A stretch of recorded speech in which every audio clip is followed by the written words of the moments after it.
I hope you liked it. Our new AI intro. Cats, kittens, fellow hipsters, I give you the hardest working man in show business, Ben Emmanuel. And we also have tonight Natalie Farrow, both instrumental actors, and Ben, director, writer of the new movie coming up.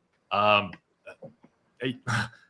brain's freezing right now. It is Are We Done Now? I freeze because I typed it wrong and then I got yelled at for it by myself because I got it wrong. Are We Done Now? This movie is being released on video on demand in Canada September 30th, and it will make its U.S. premiere in Soho Film Festival in New York City in October, correct? That's right. Hey, I got it right. Yeah. Welcome to the show. I'll give you the date. It's October the 12th. That's the exact date. Film Festival. Yeah, October 12th at 4 p.m. for those of you in New York City. I recently got to watch this movie, and I can't stress enough how amazing this film is. You need to go see it. It is a worthwhile film in every respect. First off, Ben, writer, we've spoken with you before on the show, and I know you're a very talented person. I know you're a talented writer, but wow, was I blown away by everything writing involved with this, from your character development to the story arc to the speed and delivery of everything that you put into this film. You are, to me, a next level writer. And I say that as somebody who likes to look at writing and how it's put together. Just wow. Well, thank you, Nathaniel. That's really kind. And a really important aspect of this script is the collaborative nature of it. So I don't know if you may have noticed in the credits, all the actors are credited as story consultants. Yep. Because what we did in the making of this film is we had a lot of long discussions and improvs and rehearsals, and the actors all really brought their life stories to this. The idea, well, they brought versions of their life stories, in some cases really blown out of proportion, things that didn't actually happen in reality. And in other cases, things that were very, very close to, the real lives of the performers. And I look forward to hearing Natalie speak on that. But I just must give credit to my collaborators, because the rule on set was nobody says anything they don't want to say. And anybody changes anything, however it works best for them. So the actors came up with a lot of the dialogue, and I sort of shaped the scenes and the scenario. And in some cases, I think I wrote most of the dialogue for Pamela's character, the therapist, and for Giacomo, the sort of bro roommate. But Natalie and Elliot in particular, especially at the end of the film when they're speaking their truth, that's Natalie. Those are Natalie's words. There's so much I want to say and ask you, Natalie, but I will spoil the movie and I can't. Your character, your story is a thread through this that is, in a lot of ways, and I mean this is a compliment, hard to watch. Mm-hmm. And then, so you have to watch your acting, your story, what you brought to it. You have a new fan. I'm following you for the rest of your career. Thank you. How did you get involved? And wow, just like where did this character you portray come from? Wow. So a bit of a longer story, but I started taking an acting class with Ben on Zoom in 2021, I think it was. So we were still dealing with like COVID lockdown, all that kind of stuff. And at the same time during COVID, I had kind of started experimenting with TikTok, doing like acting POVs and stuff like that. And the class that I was in with Ben was kind of like a creative activation, like bring whatever you're working on, and this is where we're going to workshop it. And in the midst of that, I kind of brought up this idea of like, hey, like, I think I really want to try and pursue TikTok. Like, I think I might actually be good at this and have a shot. And I remember Ben being like, I don't really get it, but go for it. Like, just like, like a generational thing of being like, I don't maybe understand social media in that world, but he encouraged me to go for it. And so I took that encouragement and I was like, I'm going to give this a shot. If Ben Emmanuel thinks that I should do this, I'm going to give it a shot.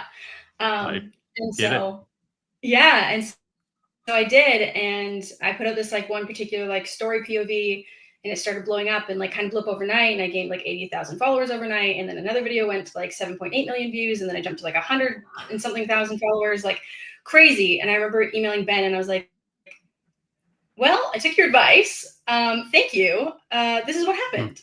I now have 80,000 followers in a video that's at like 7.8 million views." And so that was kind of my story of how I got involved in the project, because Lennon's character I play is very much so in that world of social media and wanting to pursue it. And that's kind of where Right. that storyline of my character came from, was because of that part of my personal life that I was pursuing at the time. So yeah. And that resonated with me. Obviously, I have an internet talk show. Yeah. Yeah, and then I found myself, and hopefully this isn't slow, asking myself, well, who am I? What do I want to do? Those questions, like, I'm not doing this to be famous, because obviously I'm not.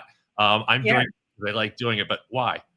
Is it Yeah. worthwhile? So like your movie had questions. Your character made me ask myself questions, and I understand you do a lot of things, but you are an actor. You know, you like I'm fortunate to be able to talk to you now, because in 10 years, I don't know if you'll ever return my call. I believe in you that much. I really do. Thank you. Thank you so much. You're gonna go there. Yeah. Thank And you. you've won a Leo award already. Yeah. Thank you. Thank you, Leslie. I love Leslie showing up every week. She's been fantastic to us. Leslie with the promotion people helps make all this happen too. Well, I don't know where to go with this. So, Natalie, how did you get into acting originally? Like, what made you go to Ben? Well, when I was young, I got to tell this story earlier. When I was really young, I was super into make-believe. Like, and it wasn't just like, oh, I'm playing house. I was like, no, we're like lost in the Amazon forest, and like we have to survive, and there's people trying to cut down the Amazon, and we need to stop them. Like, it was not chill child's play. It was creating stories before I even really understood what storytelling was. And I would do that with my friends, and that led to being involved in like theater and church plays and high school theater and like things like that. And it wasn't until I watched Cheaper by the Dozen with Steve Martin when I saw and realized that kids could be actors. And I was like, that looks like an absolute time of my life. I want to do this. And I can, because if kids can do this, it means I can do it. And at the time I was a kid. And so I started hounding my parents, and I was like, I want to do this. I want to be an actor. And they were like, I don't know anything about that. I don't know if we want you to do that. And I was like, no, but seriously, I want to do this. And so when I was in high school, I was in my high school drama class, and we had a former student come in, and he was involved in the film industry and acting and all of that. And he was looking to cast a lead in a short film. And he ended up casting me. And this was a fairly dramatic short film. It was about a young girl who loses her best friend to osteosarcoma, which is bone cancer. And so very intense role. Heavy. Yeah. Right out of like literally like grade 8, 13 years old, right out of high school. Not even, I was still in high school. Yeah. And so I got involved in that, and he got me involved with an acting studio that he was going to. And ultimately his agent at the time signed me as well. And that kind of just like set the stage and got the bug. And that's when my parents were like, oh, she's really serious about this, so we should either get on board or like really try and like avert her to something else. But I'm really thankful that they were the kind of parents that decided to get on board. So it's kind of my story of how that was it. I am too, and I'm glad you stuck with it. And just like, I love hearing stories like that. I interview a lot of younger actors and people getting into it, and I interview people on the other side of it as well. And there's a certain thing that resonates. Parents being on board really does help. You might not start there, but like having people around you that know you, that believe in you, is incredible. Yeah, so it's really life-changing. It will make or break you in so many ways, not even just in a film career, but in just in life in general. Agreed, 100%. Yeah, surround yourself with the best. You are the people you surround yourself with, is one of my personal mottos. Like, surround yourself with trash. You know who you are. I don't know how to segue this back to you, Ben, but I haven't talked to you in a while. I want to get back to 2020. This movie, it was initially hard for me to pick up because it's about 2020. And for me, that was too close, too soon. And I didn't want to revisit it. and I had to because I'm interviewing you. And I'm so glad I did. How Mm. was it for you going back and then being creative in the process? And there's comedy throughout this thing too. How was it? What brought you there? Well, we never did go back because we just shot it during. We started shooting in It really was uh shot in 2020. yeah, it was October. It So Natalie, we feels. actually met, it was 2020 when we met. Oh, it So was. Oh my yeah. goodness. So we started Wow. shooting in 2020, and things were, I'm dumbfounded. yeah, things were It's still semi-locked down, but we were shooting with such a small crew. This was before COVID tests were readily available. So we couldn't test, the cast and crew, but we had a very small crew, and we isolated the cast, as you saw in the film. People sure. are generally, in their homes like we are. But we would actually, if people were Zooming, we'd actually film the person in the room Zooming. So it wasn't created by filming Zooms and then editing it together. We were filming what we were doing. It looks beautiful So too. thanks. I mean, it just goes to show you what you can do with passion and what you can do with people who really believe in something, because we certainly didn't have any money to shoot it. And our director of photography, Emma Dwaz, was pretty new to the game as a director of photography. She's very young. She wouldn't tell me how old she was when I asked her because she didn't want me to, think she was too young to do it. Um, but yeah, so we didn't go back because we were filming during that time. um, we weren't making the I'm film. Yeah. no. Uh, It feels like a film that was made today about then. The way it, like well, I felt like it. I'm blown away. Really. I hope that's well, a compliment. of course, when we had the Yeah. opportunity to, we took some time off during the shoot and then picked it up again in 2023. That So part I that's caught. Yeah. that's how the film was made, and that's how we arrived at the structure of the film, in spending this time with these characters when they were at the point in their lives when everything that was on the surface completely rose and boiled over, and then picking up the story again with them later, when they've had some time to sort of contemplate and learn from their experience and learn from their hardship. And they, all the characters have changed in really significant ways. And for example, um, in the case of Favor Onwuka, who plays Mercy, at the end of the film, her character talks about how she changes her career and becomes a child psychologist. So that was just dialogue and an idea, and kind of, well, not an idea, it was something Favor was working toward. But now Favor is a certified child psychologist. So, what we were filming was actually kind of destiny in many cases. So it's a really This is special yeah. film that way. People were, sharing their innermost kind of hopes and dreams. And that's what I believe you reacted to when you saw the film. You saw the authenticity of the characters Yes. telling their stories. Yeah. And I can't say this enough. People need to see this. It is a beautiful film. I couldn't, the editing itself was great. The way it flowed for me. I don't know how much input a director has in that or how much input you had. This movie even flows wonderfully. Well, Did I ask? yeah, Oh, go ahead. I had two Uh, great editors, two of them, Franco Ponte and Cindy Yao Young. And I don't want to say a control freak as a director in the editing room, but I do believe I know the footage so well. So there are going to be things that I know I'm going to want in the movie, and I remember everything. And some people are sort of surprised with what they see in the editing room. I'm not, because I remember everything, and I want to build scenes around those moments. And then when I get in the room with these talented editors, they really take it to a whole other level and finesse things and go, beyond my sort of choices of moment to moment.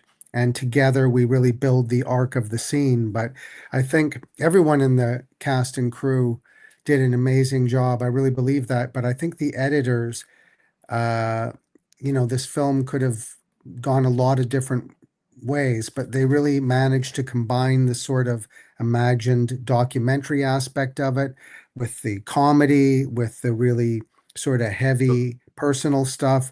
They really did their job, didn't they? They found the tone of the Yes. film beyond my hopes.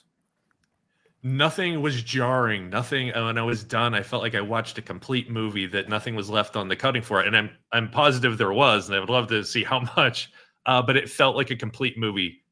It was bookended. It had flow. It brought you along. Yeah, the music was beautiful as well. I thought it was. This is a major motion picture level movie to me. It's Well, your what you did lips with to what you God had. ears, as they say. Yeah, well, I that's do very want to. nice of you to say. I don't know. Maybe if we I don't think the movie would have been any better if we had 10 million bucks to make it, or 20 or 30 or 40 or 50 or whatever movies. Even small movies these days cost a lot of money, but we had I think you'd be hard pressed to go buy yourself a new um Honda SUV with what it cost us to get this film in the can. And then, here in Canada, there's a government organization called Telefilm, and they work in helping to fund films. Sometimes they fund large budget films, and sometimes they fund small budget films. And they gave us some money for finishing. We shot the film ourselves with privately raised money. And then Telefilm saw it and liked it and gave us enough money to do the editing and the post-production. So you find a way, right? If you really want to make a film, that's my sort of message um, to people who want to make films is if you really want to do it, you will find a way on whatever budget you have, with whatever locations you have, you'll find a way. You found a way, and you made what I feel. I've said enough. I've praised enough. Natalie, I want to ask you. If I remember the film correctly, you were alone in almost every scene. Were you acting wise alone that entire time as well? Not. Well, I mean, the 2003 stuff. But did who did you bounce anything off of? How did that work? I bounced everything off of the fellow actors I was acting with virtually. I only had one scene with another actor present, and that was Kimmy Alexander, who was also one of our producers. She played London's roommate, and so she was there on one of the days where I throw something at her. I And so that was remember my now, very only, beginning. yeah, one of my only interactions with another actor physically throughout the entire film. Otherwise, I was just Until acting. the end, right? Yes, Until until the the end, end. you got to be in the room with all your friends and Camille. Yes, yeah. So it was otherwise, yeah, that was the That's only few times that I actually was with other people. So yeah, it was mostly on Zoom the entire time. I'm going to rewatch this film and be blown away again. All of the actors. Again, I can't talk enough. Did you guys? Is this a breakfast club now? Or everybody who was involved in this? Are you guys now like? Do you meet up all the time and talk? I just imagined like you work on something like this for that long, and honestly, this show right here started because of 2020. Like we're still doing it. We're still meeting and hanging out, right, Josh? Yeah, he's not here. Yes, sorry. Yes. Yes. So, like, do you guys still like hang out in any way? Do you have another project, anything like that going on? Because the It would chemistry, be- I know you didn't all interact, but I guess on Zoom you did more. I think you find that in filmmaking, the story usually is that people get really close and you spend this really concentrated, intense time together. And then when it's done, people have their lives, right?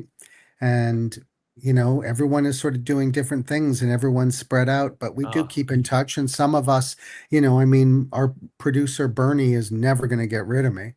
I'm always going to be tied to him as we go through, everything that happens after you make a film.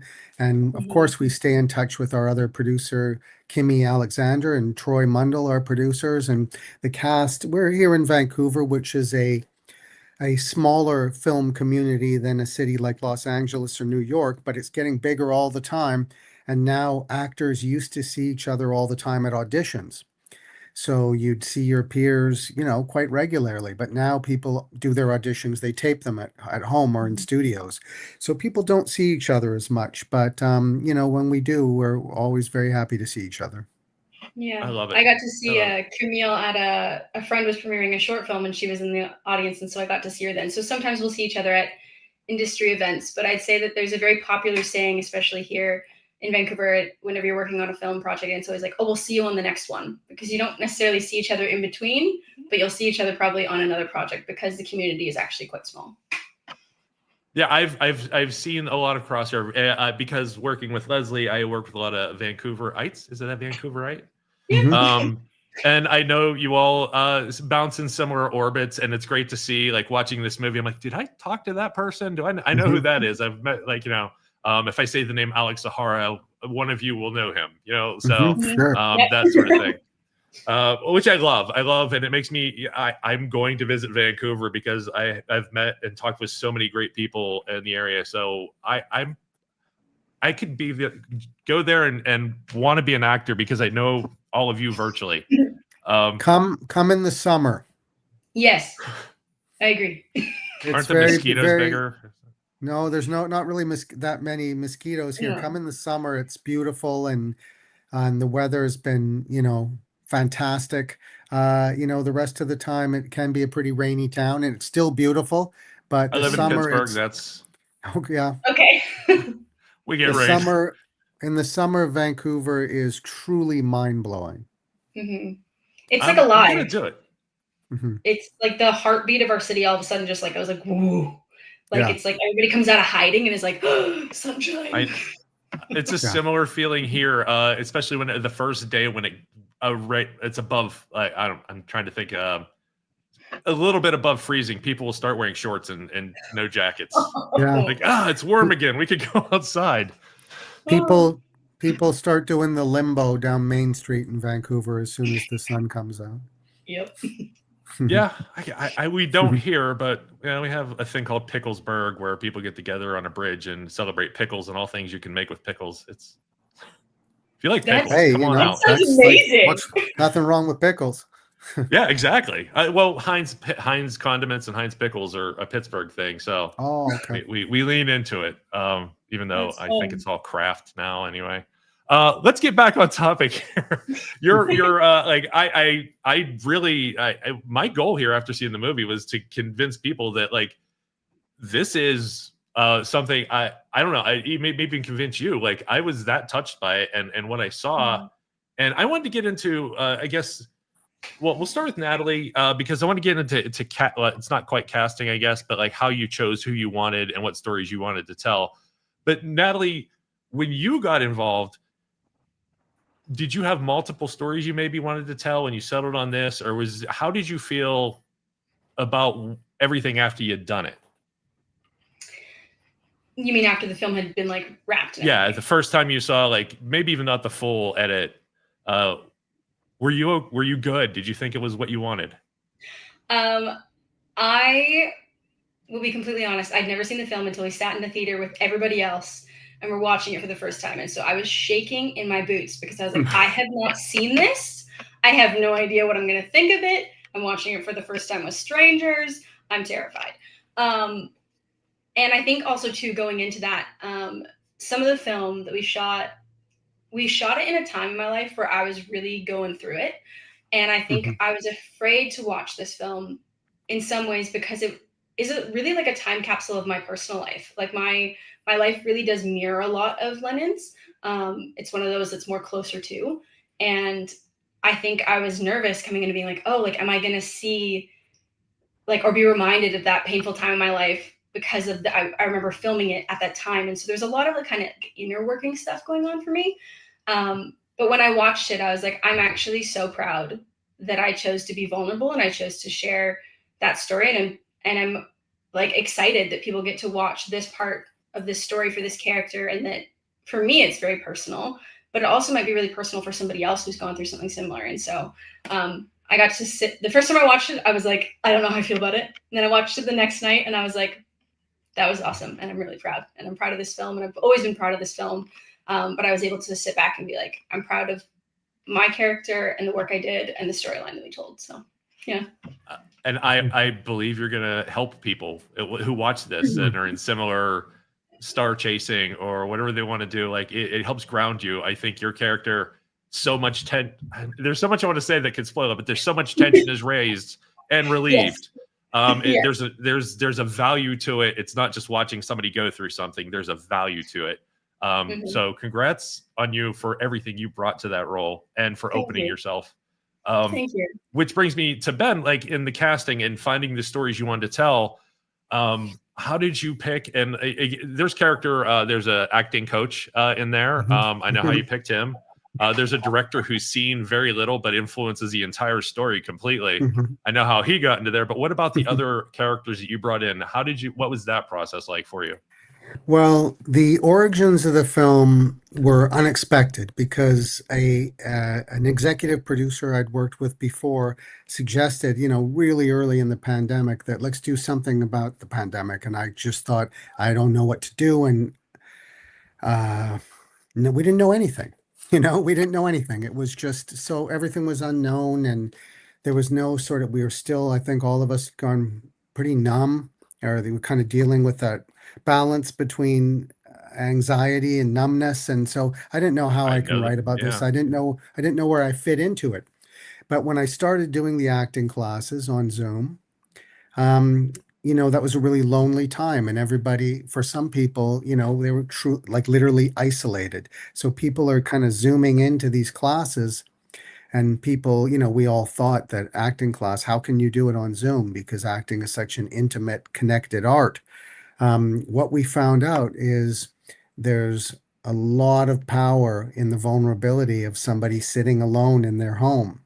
When you see somebody sitting in their room with their little twinkly lights and their closets open and their clothes are hanging there, and you never just know what the cat's gonna do. Exactly.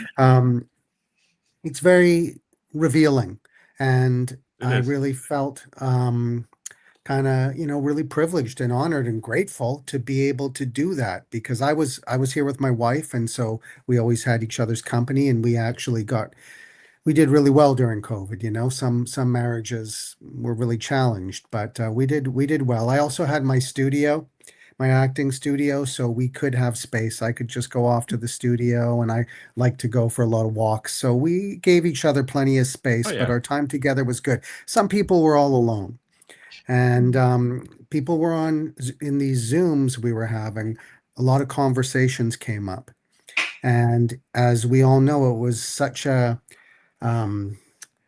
time of ideas colliding and dividing, and the things that were going on. The main subjects that were happening, that we were talking about, were race issues. The death of George Floyd, that actually happened in class. The scene that you see with Favor as Mercy, we had a Zoom the day after George Floyd was killed, and 8 white faces pop up and Favor. And I felt that scene. We all did, certainly, of course, when we experienced it, none of us could feel it as each other did. And of course, none of us could feel it as Favor did. And when we shot the scene and recreated, the feelings were very, very similar. It was kind of like doing it again. It was a tough day. It was hard. But Favor, well, you had to ask her to reshoot that too, didn't you? Reshoot it? Like, hey, no, it happened, and then you had to shoot it, right? Oh, yes, of course. Like you had to ask her, can we capture this moment in our lives? Like that was the whole premise of the film, was Favor revealing or sharing that aspect of her life and where she was in her life when we had all these, I don't want to say just issues, sounds like such a blanket word. There were all these challenges and all these. That's a great word. Yeah, there's just so much happening around race, and everything's happening on social media. And people say a lot on social media really fast without thinking about it.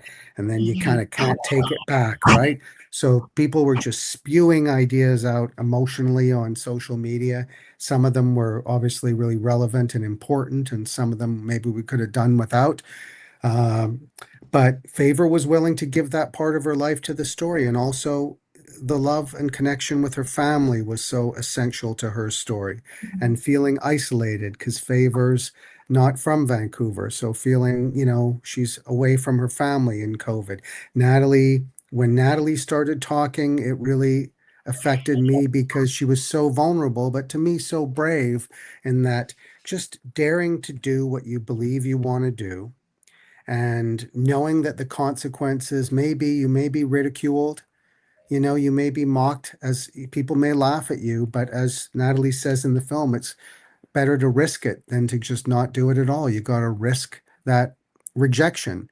And social media, you make a post, and if nobody likes it, I guess you really feel it, right? And of course, Natalie's spirituality. Religion is something I didn't grow up with, but I've always admired people who have faith and people Right. who unapologetically walk a path. And if people start trying to enforce anything on me, I get turned off. But with Natalie, it was never like that. With Natalie, it's always just been, this is her path, her story, her community. And I'm, really moved and kind of inspired by that. And so much of the film is wanting to be able to listen and not be so reactive and so cynical about things. And finally, Elliot as Jamie, all the stuff that was happening with gender. There was a lot of conversation and debates, and of course, they persist. All of these subjects and issues persist. But he'll talk to you. And Elliot uses he, him pronouns or they, them. Even, talking about pronouns was something that people are still cynical about and struggling with. And who knows? I don't know what the answer is, but I just want to listen to what people have to say. And Elliot is someone who will listen to what I have to say and share ideas. And Elliot's, as you saw in the film, incredibly articulate, so intelligent and articulate and stylish and such a presence and such a force. So to finish up on your question, those three characters who are people, real people, I thought, okay, these people, they each have a story and they each have a point of view about what's happening in the world right now. To connect them all, my idea was I'm going to give them all the same therapist, and we can do these Zooms, which I was doing Zooms with my counselor, my therapist during COVID. A lot of people were. And that's how we did it, Nathaniel. It was the ideas were put in front of me by the actual actors. And so I just had to kind of find a way to collect all those treasures and put them together. Now the Derek character with Jamie we can't forget him. Was that reality, or is that, hey, let's give you someone to talk to in your face? That never actually happened. Jamie or Elliot was never actually stuck with a challenging roommate. But, I just kind of intuited that this film is going to need some comedy. It works. And some lightness, thanks. And I also, I know Giacomo's a great actor, super instinctive and funny and experienced. And I wanted to have a voice for people, as he says, one of my favorite lines is, it's something about don't think that's the way to go. Don't think I'm something or other just because I wear my baseball hat backwards and buy my groceries at the gas station, right? So just because a guy wears his baseball hat backwards and buys his groceries at the gas station doesn't mean he doesn't read, doesn't mean he doesn't have knowledge and insight and opinions. Questions. So I wanted to let those people talk, right? And kind of break the stereotype of the I was bro. glad he was there. And I was really glad he wasn't just a heavy-handed dude bro. Josh and I talked earlier about that. Like, at first I was worried, but no, he was a real person. He had real qualities, and he was driving the narrative and asking the questions that we would ask, but in an unafraid way. Still, like, having to work on the communication, but still asking.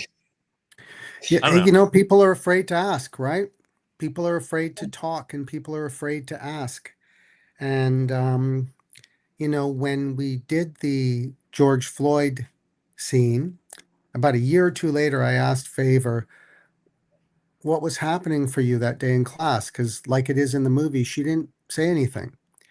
And my feeling, I just think, well, Favor doesn't want to say anything because she knows we don't understand what she's going through. And it's just uncomfortable. She showed up, but what are we going to say? And how are we, a bunch of white people, going to comfort her on a day like And this? everything we say just seems performative. Yeah, no matter how real it is. But you know what Favor told me is she said, well, the people in class, those are my friends, and they already felt bad enough. And I didn't want to make people feel worse. Isn't that heartbreaking? She was actually I can't tell you I'm in pain because I don't want you to feel pain. she was protecting us. She was protecting her friends. And she just felt like if she started talking about how she really felt, it would make things harder for them. So that's really what this film is about, is you just don't know what people are thinking if we don't have an opportunity to talk. Yeah, and even Natalie's character at the end versus Natalie's character beginning is not knowing somebody and not making assumptions. Like, your character didn't even know herself at that point. And asked, I don't know. I'm trying to think. I want to ask a question, and again, I'm worried about going into spoiler territory, Natalie, about people who have seen the movie and how they've reacted to some of the performance in it. You know what I'm talking about, obviously. But was there strong reactions? Were there oh my gods? Yes, very much so. One of my agent came to one of the screenings that we had, and afterwards she was like, I was at the edge of my seat about to go, no, she was so it was Yes. so real for her. And just and for so many people too, they were like, and they're like, oh, there was this tightening and holding of breath, and then this just that was really intense and scary. And so, it was. I mean, it was hard for me to watch it. I have the footage and hard for me to watch it.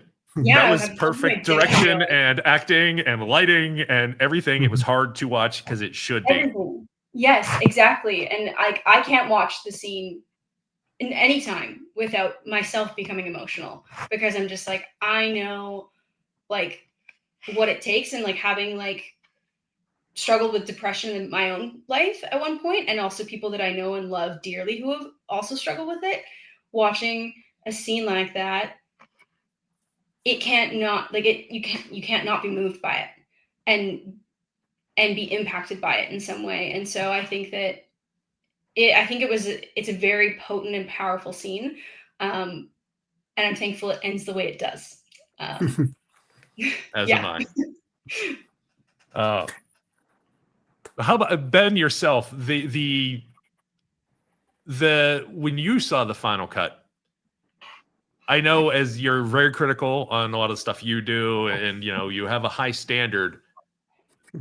What did you feel at the when you were done watching the final cut? What was your gut? Well, I was present with the cutting of the film kind of every step of the way, so it never of feels like there's not that reveal. But there does come a time when you have to lock the cut and you have to say, that's it, we are done now, right? So that's always a big day with the editors and with anyone else who sees the film. That's a big day. So locking the cut, for me, I just go by feeling, and if I feel it and it's kind of affecting me, this friend of mine, Colleen Renison, calls it the emotional G-spot. And it's that place in your body that emotionally, if it just hits you and it just lands just right, and it's unquestionable. I don't really have to ask, is this working? My body tells me if it's working or not. So I know I love the film, and I know that I love the performances and the moments, and I know the parts that make me cry and make me laugh, and I just trust that. And then you put it out into the world knowing you can't please everybody. You're never going to. I can tell you the biggest challenge with this film And all films have challenges, of course, large or small. You know, the bigger the budget, the higher the stakes in many, many ways. Right. But in this case, it was, as you expressed, when people hear that this is a film about COVID or that it takes place during that time, a lot of people just go, no, no, no, no, no, no.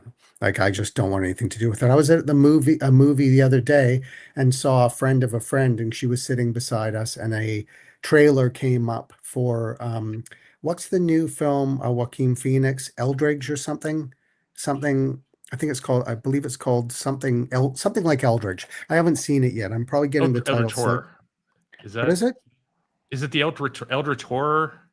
For no, some it's reason, one word, starts with an E. I haven't seen the film, but apparently it's set during COVID. And my wife said, "Oh, I really want to see that." And the person sitting next to us said, "Oh no, I'm not going to that. That's a COVID movie." Right. So, and she hadn't seen my film, and so I didn't say anything, right? Yeah, So oh, some shit. people just don't want to revisit that. Yeah. And even if people say it's a really good movie, some people just go, no, I don't want to see it. And what I believe is that this film, Are We Done Now, is very optimistic and very hopeful and a very Oh. kind of a very kind film. So that I can handle. But there are certain films. There was a film called Love about 8 or 10 years ago, which was, I didn't see it, but I know it was about a couple that falls in love, get old, and then die. And one of them dies first, and it's horrible and sad. And Yeah, I just thought, I'm not not me. going. I'm just not going. Like, I just don't want to watch somebody lose their spouse in a really sad way that just sort of leaves you without anything other than the truth. Like, as Ernest Hemingway said, once two people are in love, there can never be a happy ending. And I don't want to see. I don't want to see that phrase movie. has haunted my life, by the way, because no matter what, every relationship, not just marriage, not people in love, every relationship ends badly. You know, it's just how things like it's like when you get a happy, dog, at the very right? least at the end. Yeah, when you get a dog and you know, we're okay. eternal optimists when we get a dog that Yeah. they'll find a way to freeze that dog in time Yeah. for you forever. So- and my dog's right there, and like, I know, but no, I don't. Yeah. So what I'm getting at is, Yeah. you know, I think this film, if people can give it a chance, I think it puts a real shine on that time in our lives. I believe that. And it's not like a Pollyanna story about like, oh, everything's wonderful and everything's great. It's just, it's hopeful. And there's hope for the future, and there's hope for certainly for these characters, and for all of them are emerge hopeful. Well, I think a lot of that is because you don't start with doom and it's not getting worse. It is people telling stories, and some of their lives get better or worse or aspects, but the story isn't like, oh, we're all trapped inside. Now what do we do? Oh, like it's not grinding on that point. It's telling stories of the time. And for me, I'd say it was more like a soothing cream on a burn than it was, you know, like revisiting how I got burned. It was like, hey, that happened, but let's there's good stuff, right? Like there were stories. That's how I felt with it. Like, I'm glad I watched it, and I feel foolish for not like the initial reticence of getting don't into feel it. But now foolish. I'm going to watch it multiple times. That's nice. I think, Nathaniel, that people like yourself who do podcasts are really people who want to connect, right? Who want to connect 100%. with other people and have real conversations. And that's what the film's about. It's about people connecting, and at least trying to connect and wanting to try to have real conversations. And sometimes we see in the film when people do. And those scenes, to me, you know, I really like the scenes of like Favor talking to her family, or Gabrielle as Pamela talking to her partner, Jen Spence, who's played by my wife. I was going to bring Jen into it. Fantastic. Both of them. Also, the filmography, the setup, the direction of those, like there's the one scene with the phone, perfectly filmed, like in so many ways. I just loved what you were able to say without showing, and I don't know, it was wonderful. Thank you. That scene was filmed in this room right here that I'm sitting in. Yeah. That's what made me think that this was all done now and recently, and because there's a maturity to that film, the way you film. There's like a thing that you, I don't know. I'm just rambling now because I can't talk about it without spoiling something. No, you but can. I can tell you that the special guest appearance by the cat in that scene was not planned, and we're so glad that that Mao, the late great Mao, will live forever in the film. He's no longer with us, but he made an appearance. Also, some great improv. Couldn't have found a guy has great timing. Always did. I'm Can I in this just movie. say, Nathaniel, because you're being so kind in talking about the film, and I'm telling you a lot about the things I love about the film.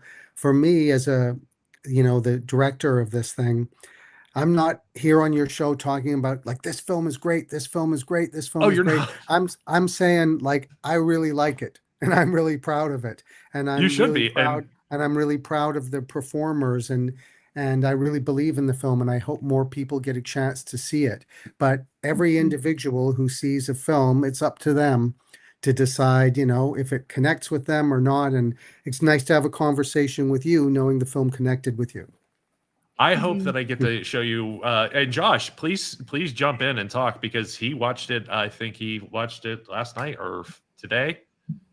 He had very similar reactions. I don't know if you get the like you do the screening and you have people there, but I don't know if you get the one-on-one with somebody who you don't know at all, who you'll never see again. Possibly, I'm going to interview you both as long as you let me. For every project you ever do. But yeah, it is. I'm giving you my honest feedback. Yeah, Ben, I've interviewed you before, and I've covered your career in Stargate and all the things. I'm stuck on this movie with this interview, except for I do want to ask you. I want to give Natalie some time. I do want to ask you about future projects and another short you did that I still have to go back to. But I'm talking about this movie because it needs to be talked about. Well, thank you. I want to hear more from Natalie too. Let's hear what's Natalie, going on down there. What do you have going on? First off, what are you working on now? What have you worked on since? Obviously, since a lot of it was 2020, and then later, what else can we see you in, and what will we be seeing you in? Currently, the most recent projects that I did were a TV show called Fire Country, and then I did I did a Lifetime movie called Yoga Teacher Murderer, which is based off a true story, and then I did a Hallmark Christmas movie. So those are like the most recent things that I've done, and I've loved my experience on all three of those projects. They've been great opportunities and been such a special. Each story has been very special to me in some way of being able to tell those. And so, yeah, no current future projects. Still just doing the audition. It's going to change immediately. Yeah. When this movie gets wide publication, you're going to be busy. This was Natalie's first major role in a feature film in Are We Done Now? And she got that Leo Award, which is the BC Film Awards. And, BC is a massive production zone. So there's a lot of actors. So we all know that awards, it's not really about who's better or who wins or whatever. But, when your peers vote and say that performance stuck out for us and we want to give you this trophy, that's a very meaningful thing. So we're really very proud of Natalie. Yeah. Is the trophy there now? Is it? It's right in front of me. Yeah. Good. It should be. I got to interview an Emmy winner. I'm like, where is it? He goes, it's right here. What are you talking about? It's always beside me. What are you talking about? It never leaves my side. This is what I wanted. Yeah. Winning the Leo Award was such a surreal moment. When I first was kind of getting into film, I volunteered at the Leo Awards. So like I was like somebody who walked like the stars down the carpet. I was somebody who was backstage. I like had kind of done every role at the Leo Awards at one point. And I think I first volunteered with them like 10 years ago. And so to come to like literally like 10 years ago, almost to like the weekend, and be nominated and to receive award, I was like, this is the most full circle moment I could have ever like imagined. And I think that like, I don't know, speaking for myself maybe, but I think that every maybe BC actor is kind of like, oh, it'd be cool to win a Leo Award one day. Like that'd be really cool. And so I think that for me, I was like, it's always kind of was like a little bit of a dream inside of being like, that'd be really cool to experience that someday. And it happened when I was least expecting it. I had no idea I was even in the running to be nominated. And when I got nominated, I was like, I just won being nominated. I don't need to win the thing. I just That's won all I being need. nominated. Like I was up against such incredible actors. I'm just honored to be here, and winning was just like, I like have no words. It was such an honor. I'm so honored that my peers would choose. Did you have my a speech prepared? No.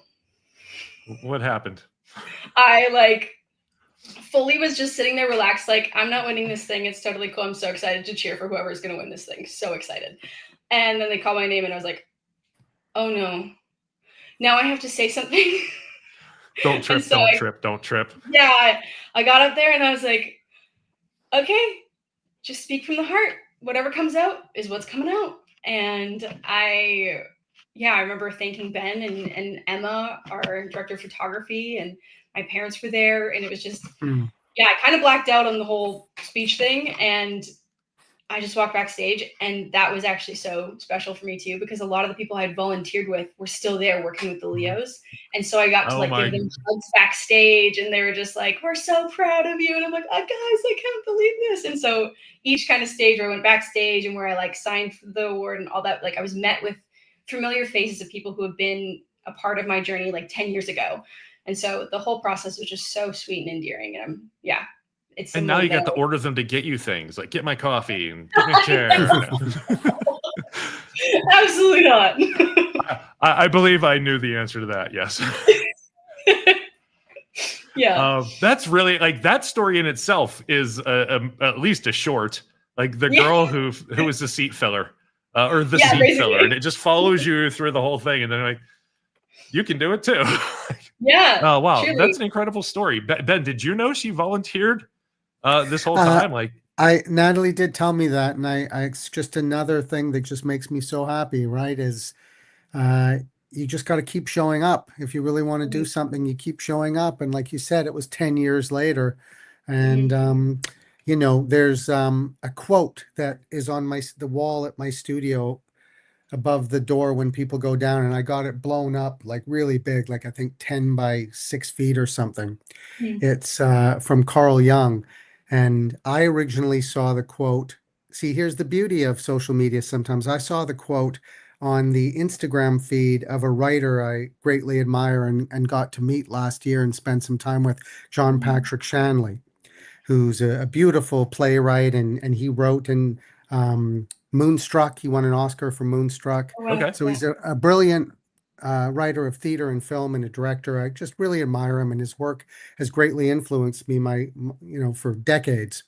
So I saw this quote on his Instagram feed, and it really spoke to me. So I blew it up, put it on the studio wall, and it says, I hope I can remember it correctly. It says, no matter how lonely or isolated you may feel, if you do your work truly and conscientiously, unknown friends will come and seek you out.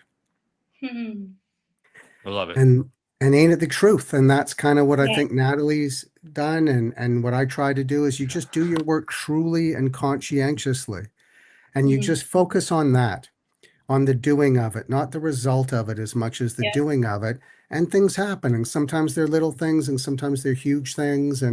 But I really find that to be true after, doing this kind this of movie is the proof. pursuit. Yeah, the pursuit of being an artist of various forms for many years. If you just do your work truly and conscientiously, the right people will come to you. I can kind of bookend this. In the movie, your character brings joy to people, like you've brought to your cast and crew with this movie, and to the people viewing it. The gift giving, if you don't mind me, it verging into not quite spoiler, but like, where did that come from? What part of reality or writing? And did they know what the gifts were? Well, before. That idea of unknown, if you do your work truly and conscientiously, what also happens with that is not only do the people come to you, but ideas come to you. If you're just doing your work for real, ideas just kind of fall from the sky. And I just thought I should give each one of these people a gift in this movie and not tell them. So nobody knew they were going to get those gifts. They were all surprises. So we just filmed that in real time I'd have the thing, I'd hand it to them, and when we saw them reacting to it, that was the first time they'd seen those things. And so, Okay. you know, in choosing Natalie's gift, that was based on something that we talk about in the film, and her reaction was priceless. In choosing, and everyone's gifts were based on something we talked about. I can tell you the gift I give the character of Jamie. I'm not too worried about spoilers because this isn't Batman, right? It's just a film that, There's so much enjoyment in the Mhm. discovery Mhm. through this film, though. There really is. So that's why I'm avoiding it. But Well, I appreciate it's that. your No, I film. appreciate that. There is a gift that I give the character of Jamie, and we had to get clearance on it. And clearance is, after you make a film, if you've foolishly used things in the film without getting permission, like we did in Right. several cases, then the lawyers make you get permission for everything. So you have to go to the people. We had to go to this magazine that's been out of publication for decades and find out who owned the name and the rights to that. We found that it belonged to the children of the publishers who are now, quite, I believe, elderly themselves. And our producer, Bernie, hunted them down and reached out and asked if we could use this magazine in the film. And they had to say yes because we already filmed it, but they could say no. And Bernie sent them the clip in which the magazine is seen. And they got back to him with a long email. And actually, when we premiered the film at the Available Light Film Festival, and we won an audience award there. That was our world premiere. Just before our premiere, Bernie got this email, and the people, they're New Yorkers. It's a New York family. And they wrote him this email saying that, of course, you can use the magazine. The film opened our hearts and it made us remember this great time in our lives when our parents were doing that work and creating that magazine, and all the people that were involved in our lives and their neighbors across the hall who were these gay neighbors, queer neighbors who sort of tied into the story of Elliot or Jamie in the film. And it just Right. brought them right back to a real special time in their life. And that means so much to us, right? That was such a nice surprise to hear from them. So we're hoping we're going to have to hunt them down again and invite them to come to the screening in New York. So yeah, giving the gifts was so That'd be fun great. as improvising and acting with good actors like these guys. You have to have a lot of trust, and to get it in one take, like they could only see it for the first time once. So knowing that things came out authentically on that first go, those are the takes you want to use. And if we don't get it in the first take because of something technical, Natalie and the rest of the gang are really, really good actors, so they can create that You go. reality again and make it feel like the first time.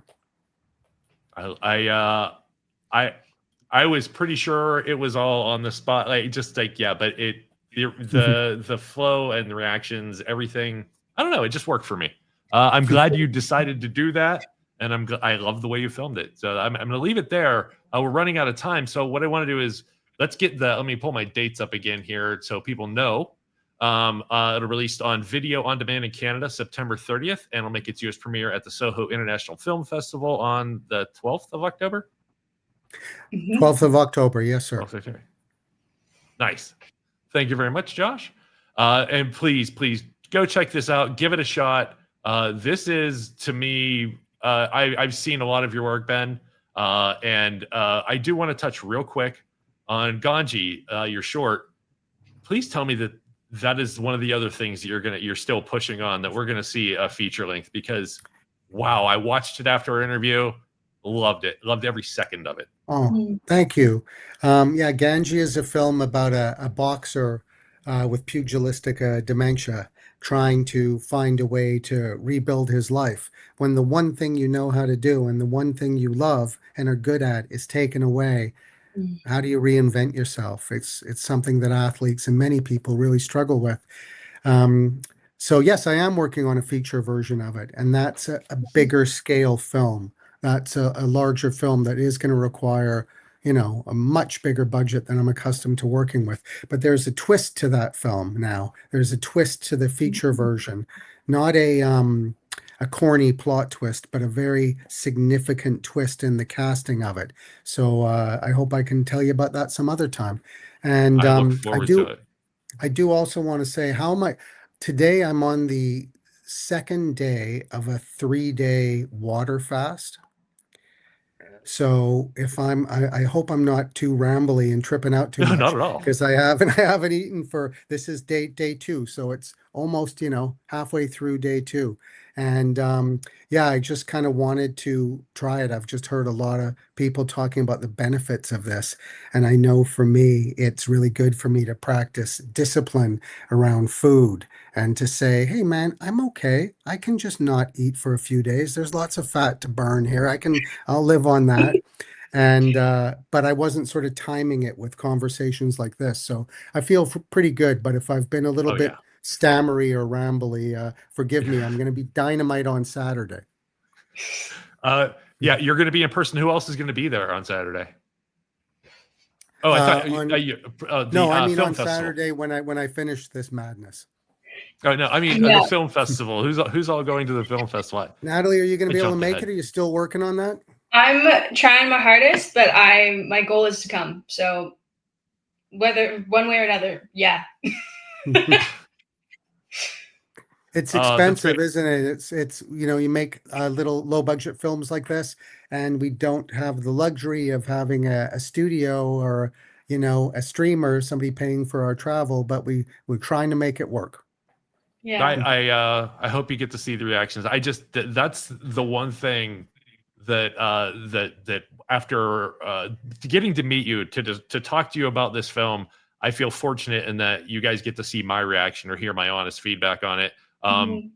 Because I need you to know it was that good. Like, I don't know what it is. Like, it's, I hope my opinion means something, and I am inflating what my opinion means everything. It means everything. Yeah. It's like you've reached at least one person, and I can speak for Josh because he's not speaking. You've reached 2 people, and in the way you wanted to, I believe. So thank you so much. And thank you for being on the show. If you have anything else you want to talk about, any upcoming projects, appearances, your friend's DJ night down the road at your favorite get together, whatever you want to do, this is your space, and you could ask me a question if you want to. Well, first part, I want to congratulate Natalie. One thing she didn't talk about is she just did her first art show. Yeah. And Natalie started making art and did her own show. So it's just another feather in Natalie's cap, which is pretty cool. Yeah, that was a very special experience. That's amazing. Yeah. Congratulations. Yeah. Thank you. This is one of my paintings. Oh, beautiful. Really cool. Thank you. I like it. I don't know a lot about art, but that would be one I would not argue with my wife about bringing home. I like it. Yeah. Well, I don't want to blow smoke. I like it. Yes. But what my opinion is something. My favorite art piece at the Carnegie Museum of Art is probably one most people walk past and go, why did they do that? So don't trust. Hey, it's all in the eye of the beholder. And it is. And I'm going to turn it over to Natalie to finish this up, but I will just say thanks again. If you ever do make it to Vancouver, we'll take you out for lunch as long as you tell us more about yourself and ask us less about us. I will ask you nothing. I know it all. No, I can't wait to have you back sometime. Thank you so much for the invite. And I will be in Vancouver because I have to. Yeah. It's that appealing to me. Natalie, what sounds great. Yeah. You could ask a question. You could say nothing. I'm done. Let me out of here. You're holding me hostage. Whatever you want to do. I just want to give you a chance to listen. Thank you so much for being here. I don't want to put you on the spot. It really means a lot for you to show up. And I had no questions prepared for you. And thank you for being a sport with my stammering over it. It's just been great to meet you. Thank you so much for your work and for showing up tonight. Well, thank you. Are we done now? We're done, everybody. Thank you so much. Watch Ben's earlier interview when we used to be called the Relationship Smith Show. I can't even say it anymore. And have a great night. We'll be back next week. We have a special interview with a explorer author who spent a year in the Canadian tundra with a travel partner and no cabin, because when they got there, it was gone, or they couldn't find it. I have to finish I have to dig in further on the book. So it's going to be a great interview next week. That sounds awesome. Excellent. Thanks. Have a good night, everybody. We will see you next week. You. Bye. Thank you. Yeah.